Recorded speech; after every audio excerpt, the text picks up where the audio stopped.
بسم اللہ الرحمن الرحیم۔ السلام علیکم۔ روزانہ واقعات سننے کے لیے اس چینل کو سبسکرائب کریں۔ حضرت موسیٰ علیہ السلام حضرت شعیب علیہ السلام کے پاس 10 برس تک رہے اور پھر حضرت شعیب علیہ السلام نے اپنی صاحبزادی کا نکاح حضرت موسیٰ علیہ السلام کے ساتھ کر دیا۔ اتنے عرصے کے بعد آپ حضرت شعیب علیہ السلام سے اجازت لے کر اپنی والدہ سے ملنے کے لیے مصر کی طرف روانہ ہوئے تو آپ کی بیوی بھی ساتھ تھی۔ راستے میں جبکہ آپ رات کے وقت ایک جنگل میں پہنچے تو راستہ گم ہو گیا۔ اندھیری رات اور سردی کا موسم تھا۔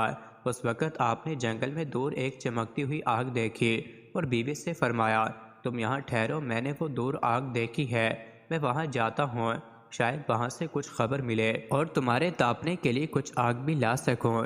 چنانچہ آپ اپنی بیوی کو وہیں بٹھا کر اس آگ کی طرف چلے اور جب اس کے پاس پہنچے تو وہاں ایک سرسبز و شاداب درخت دیکھا جو اوپر سے نیچے تک نہایت روشن تھا، اور جتنا اس کے قریب جاتے ہیں وہ دور ہو جاتا ہے اور جب ٹھہر جاتے ہیں تو وہ قریب ہو جاتا ہے۔ آپ اس نورانی درخت کی اس عجیب حال کو دیکھ رہے تھے کہ اس درخت سے آواز آئی، اے موسیٰ، اور میں سارے جہانوں کا رب اللہ ہوں، تم بڑے پاکیزہ مقام میں آ گئے ہو، اپنے جوتے اتار ڈالو اور جو تجھے وحی ہوتی ہے کان لگا کر سنو، میں نے تجھے پسند کر لیا۔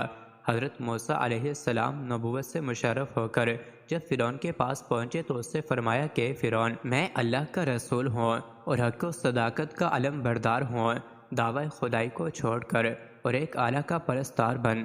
فرعون نے کہا، اگر تم اللہ کے رسول ہو تو کوئی نشانی دکھاؤ۔ حضرت موسیٰ علیہ السلام نے فرمایا، تو دیکھو۔ آپ نے عصا مبارک زمین پہ یہ ڈال دیا۔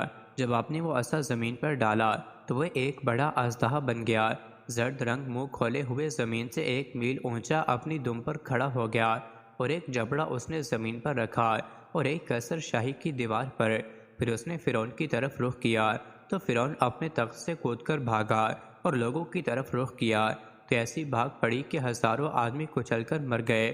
فرعون گھر میں جا کر چھپنے لگا اور کہنے لگا کہ موسیٰ، تجھے اس کی قسم جس نے تجھے رسول بنایا اس کو پکڑ لو۔